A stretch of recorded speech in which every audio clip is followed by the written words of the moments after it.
Olá pessoal, tudo bom com vocês? Eu sou o professor Luciano Júnior, professor de História. Nós vamos para mais uma aula de História para as turmas do 7º ano. Ei, hoje é sexta-feira, hoje é dia do sextou. Só tem um detalhe, não é porque sextou que tu sextarás agora. Então, antes disso, a gente tem as aulas do Educa Recife para as turmas do 7º ano. Então, a gente está aqui, né?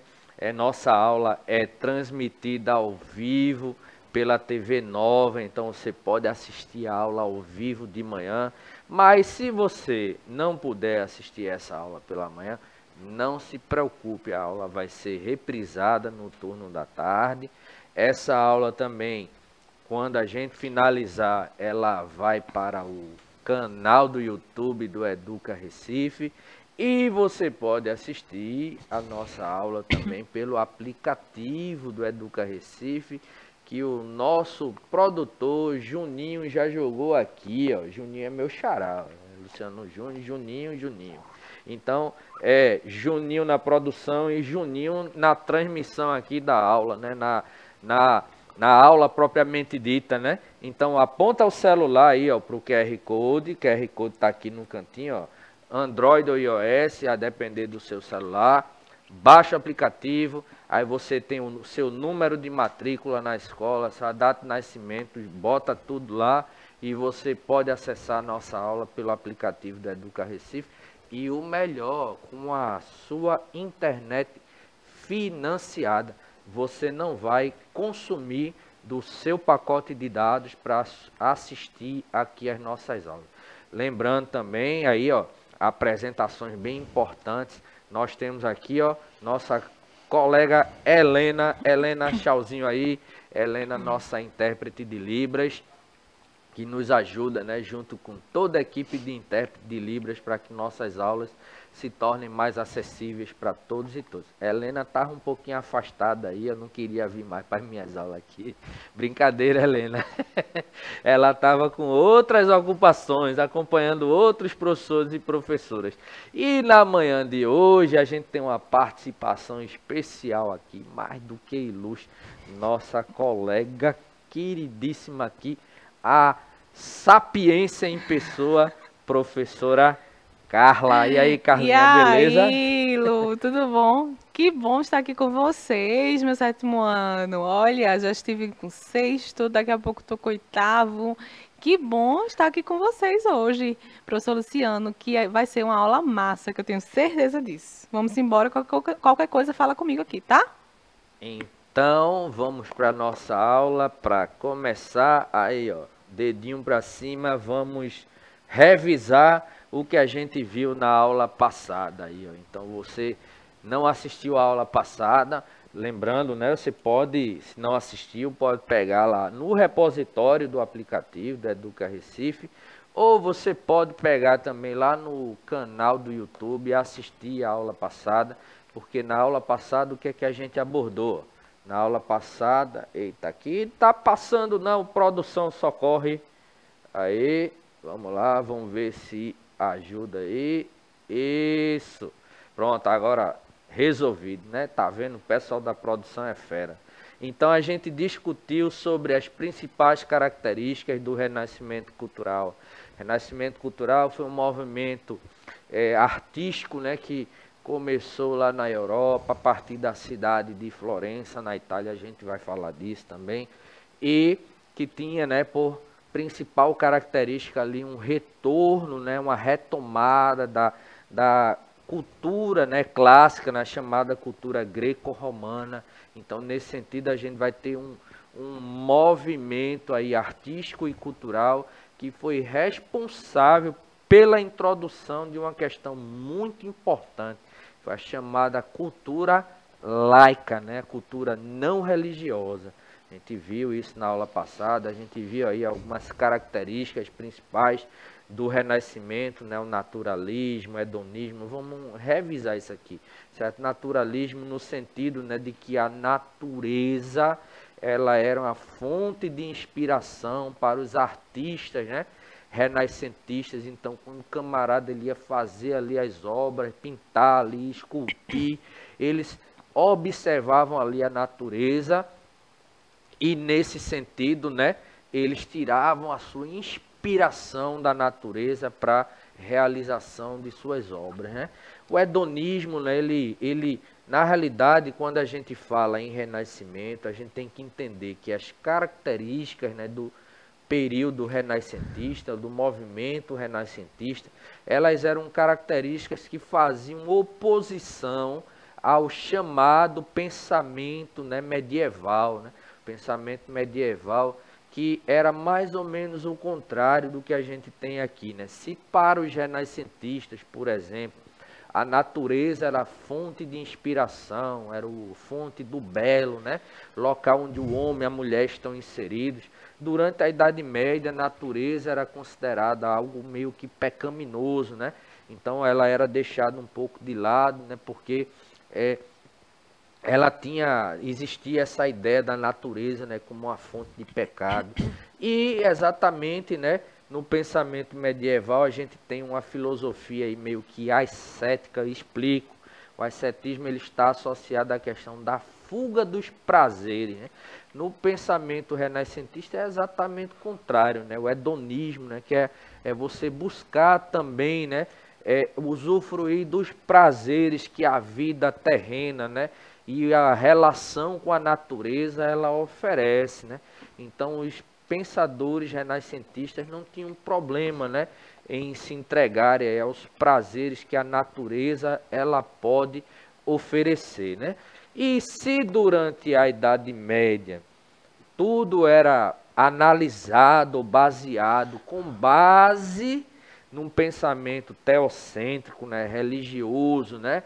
Ou seja, Deus, ele era o centro de todas as coisas, a verdade, ela era obtida única e exclusivamente mediante a análise das escrituras sagradas, né, da Bíblia.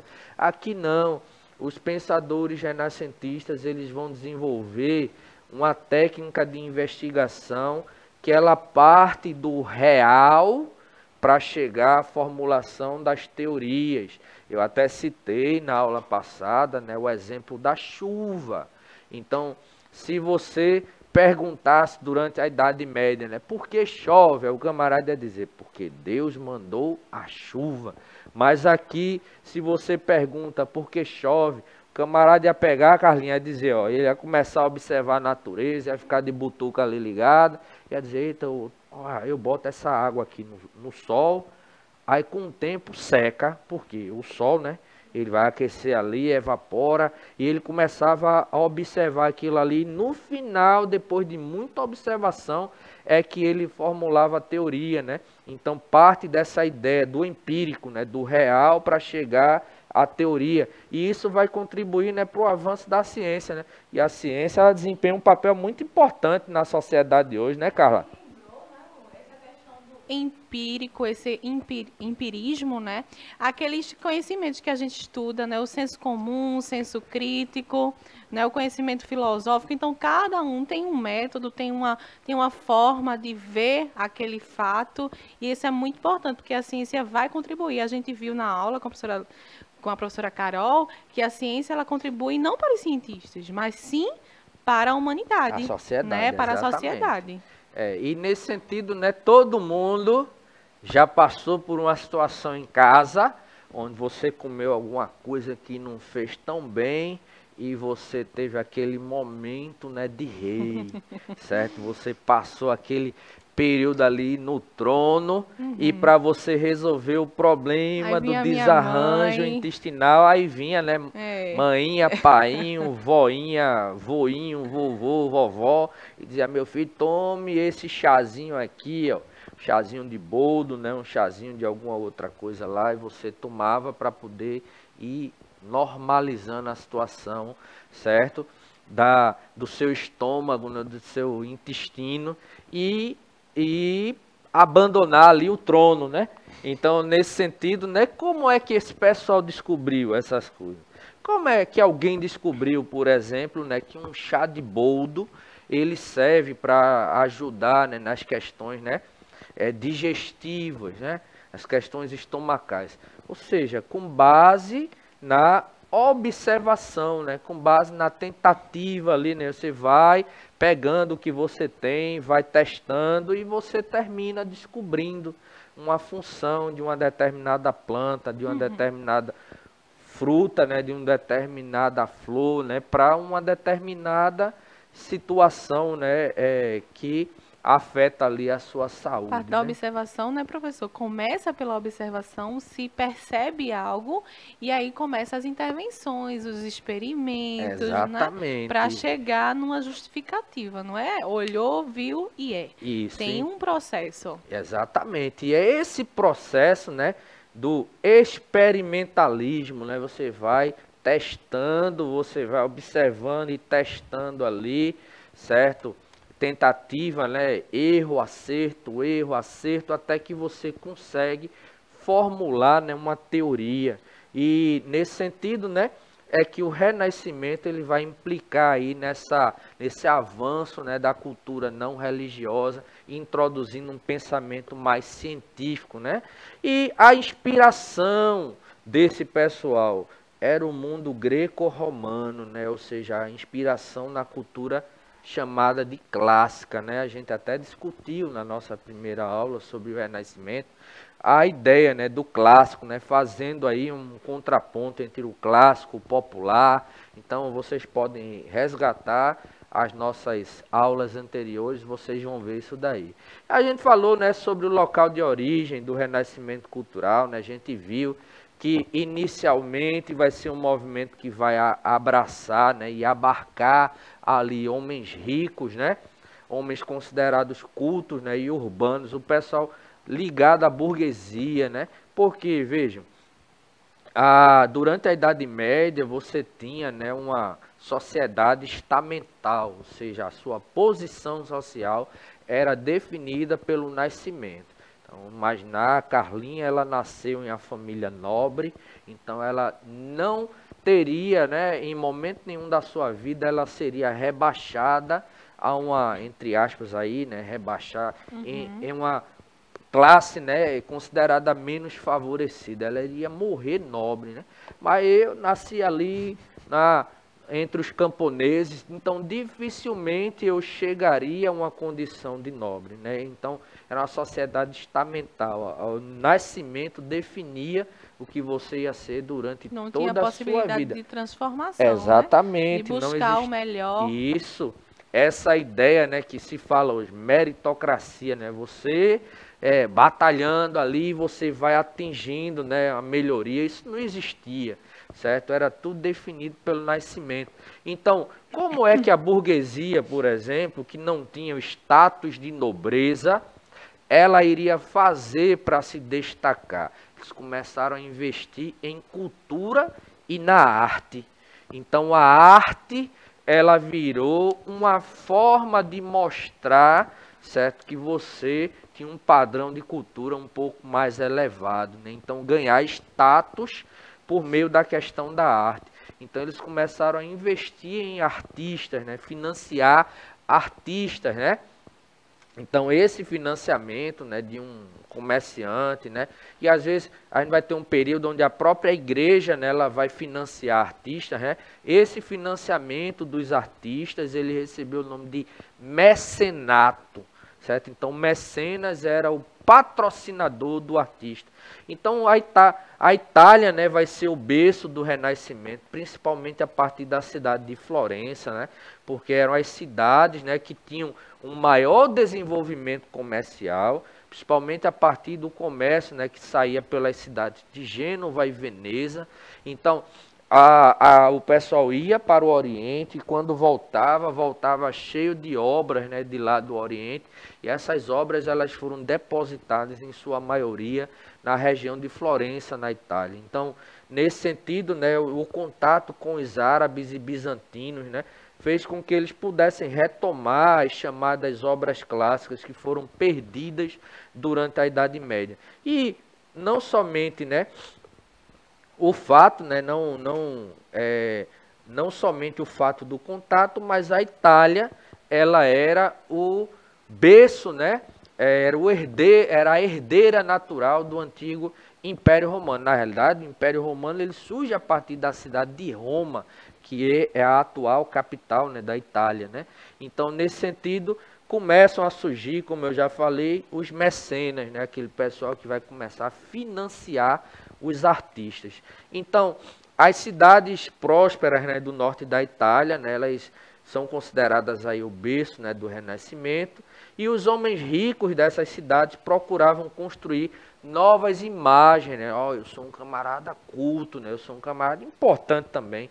Então, como eles começavam a financiar ali artistas e a investir em obras de arte de forma a mostrar que eles tinham uma posição de poder, de prestígio também.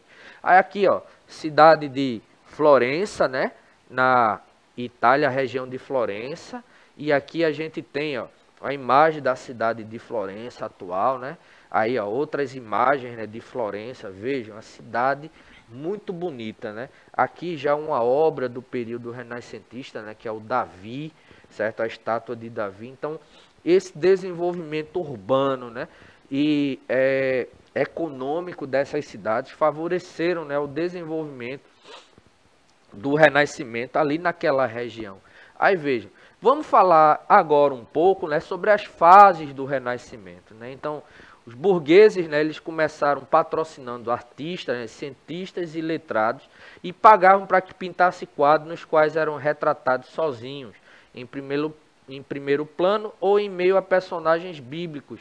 E a nobreza e o clero italiano seguiram aí o exemplo da burguesia, tanto que a gente vai ver que no primeiro momento, né, os burgueses serão os mecenas. No segundo momento, a igreja, né, e a própria nobreza, né, vai se constituir aí, né, como mecenas, né, patrocinando aí os artistas, né?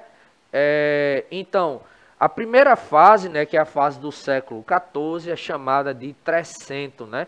Então, aqui a gente tem figuras de destaque como Francesco Petrarca, né, nas suas obras, por exemplo, a África, né, e traz uma valorização da cultura greco-romana. E o tema aqui dessa obra é a Segunda Guerra Púnica, né? A guerra, uma das guerras, né, travada ali entre Roma e Cartago, né? Os romanos lutando contra os cartagineses pela hegemonia ali, né, do mar Mediterrâneo. Então, em particular, ele traz a biografia de Cipião, né, o africano, que vai ser um general que vai derrotar Aníbal, né, o general, o grande general, né, cartaginês Aníbal, invadindo aí a África, né, em resposta à invasão de Aníbal à região da Itália. Então, Petrarca é considerado aí o pai do humanismo, né? Em sequência, a gente tem no mesmo período Giovanni Boccaccio, né, com Decameron, certo? É uma obra, né, de prosa, né, o criador chamado criador da prosa artística, né?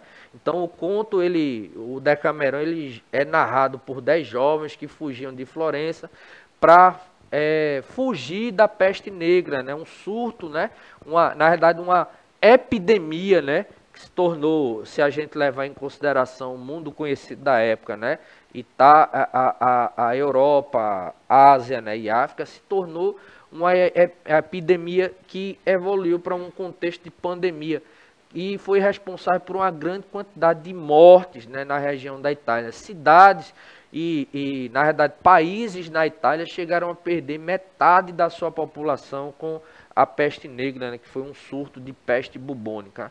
Recebeu o nome de peste negra porque a fonte de contágio eram pulgas, né, que eram parasitas em ratos pretos, né, que vieram do Oriente, trazido pelas embarcações que iam lá para a região de Constantinopla, né? Então, ele traz aí uma descrição de vários sentimentos humanos, né, de forma bem realista, né? E outra figura que é o Giotto, né? Que é o Giotto, ele vai se destacar aí no campo da pintura, né? Então vejam, embora o pensamento renascentista, né, ele fizesse oposição ali àquele pensamento teocêntrico medieval, mas os pintores, os artistas renascentistas, eles vão se influenciar também e vão trazer, né, como fonte de inspiração passagens bíblicas, né, passagens religiosas. Então, por exemplo, uma das obras do Giotto é o São Francisco pregando aos pássaros, né?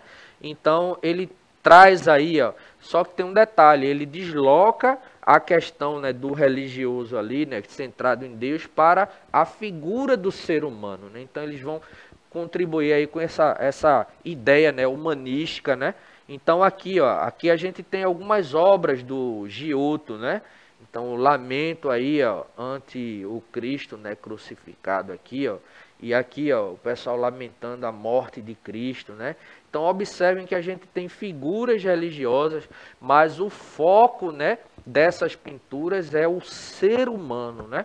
Então a gente tem aí um exemplo, né? E um dos grandes nomes do período, que foi o Dante Alighieri, né? Com a sua obra Divina Comédia, né? Que ele vai narrar, certo, a peregrinação de um personagem, né? Passando ali, ó, pelo inferno, purgatório e o paraíso, né? O camarada em busca, né, da sua amada, né?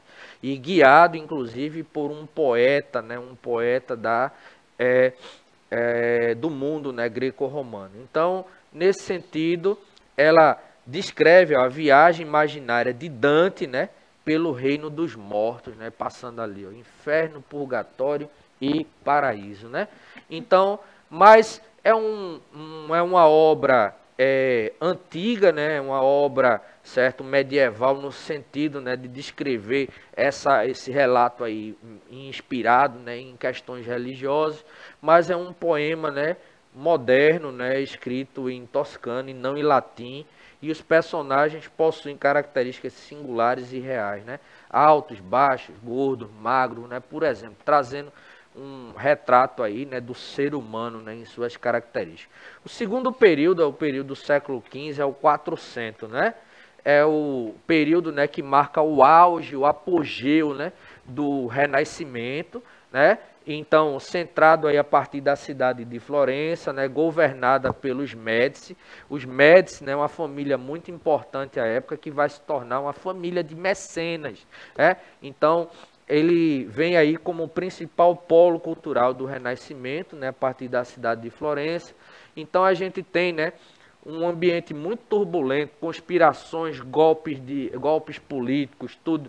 E é nesse contexto que o florentino Nicolau Maquiavel, o caba da pintura aqui, ó, um retrato aqui do Maquiavel, ele vai escrever a sua grande obra aí, O Príncipe, que era um manual, né, um tratado de ciência política, né, que mostra ali como é que o governante ele tem que governar para conquistar e manter o poder, né? Então, é inclusive atribuída, né, a Maquiavel uma frase que ele não disse, né?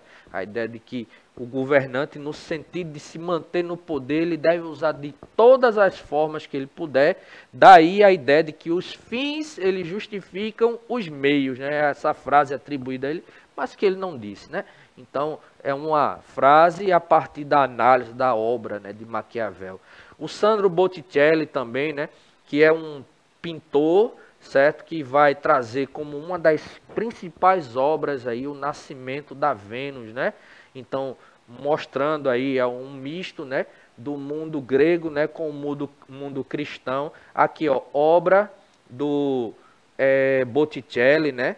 Vejam a questão a imagem, né, a forma como se retrata, né, o ser humano. E aqui, ó, a obra dele, ó, O Nascimento da Vênus, né, uma pintura muito bonita, né?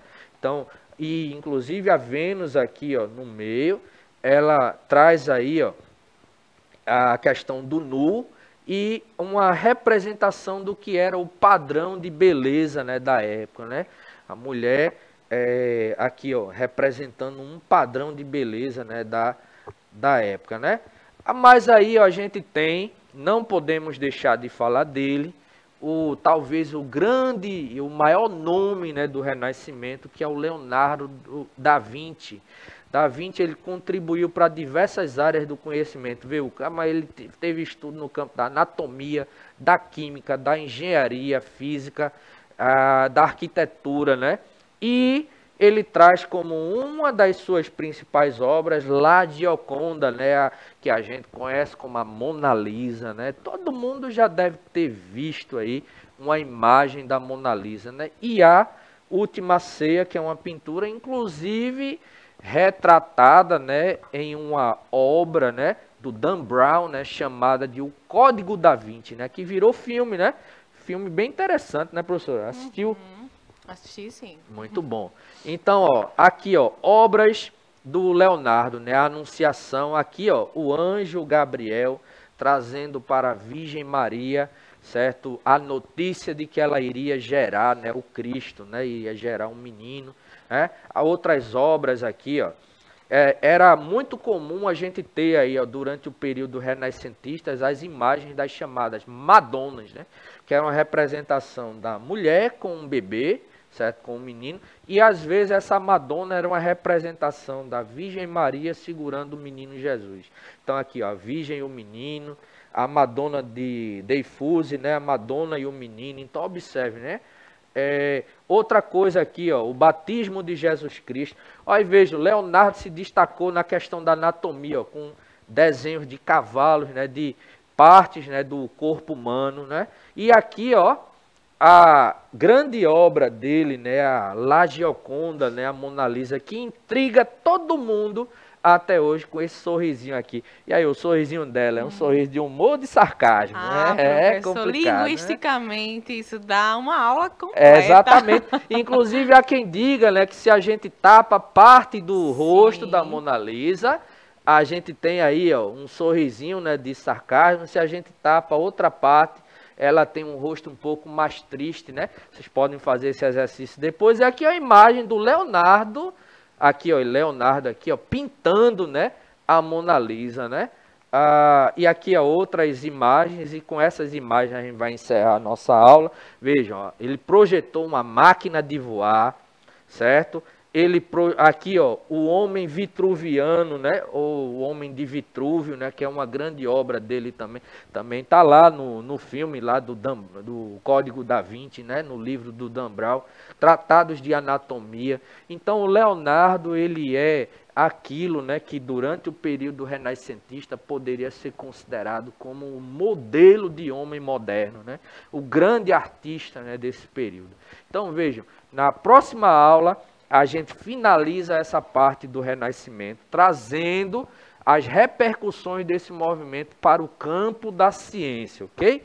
Então, no mais, valeu, Carlinha, pela presença, Eu que pela agradeço, participação. professor Luciano. Até a próxima, gente. Tchau, tchau. Valeu, Heleninha. Tchau, tchau. E é isso, gente. Agora, como é que a gente diz? Sextou. Tchau, tchau, pessoal. Até a próxima aula.